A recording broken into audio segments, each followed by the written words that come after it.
Il-Pulizija matul l-2018 irċivit l-akbar ammont ta' rapporti dwar abbuż mid-droga fl-aħħar 14-il sena.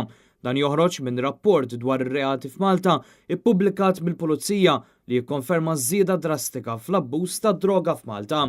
Skont dan ir-rapport, l-abbuż mid-droga żdied bi 12% fl-2018 għal total ta' 348 rapport li wasal għand il-korp tal-Pulizija.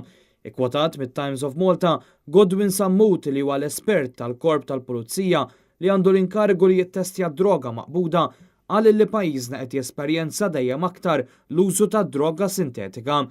Dan qed iwassal għal problema biex dawk li jimpurtaw din id-droga jiġu proċessati quddiem il-qorti kif ħafna minn din id-droga sintetika hija pjuttost ġdida għas-suq lokali u allura ma tkunx għadha tniżlet fil-lista tad-drogi. Sammut wissal li d-droga li qed tasal f'Malta ilha tiżdied għall-aħħar 3 jew 4 snin b'mod speċjali bżieda fid-droga li qed tasal permezz tal-posta.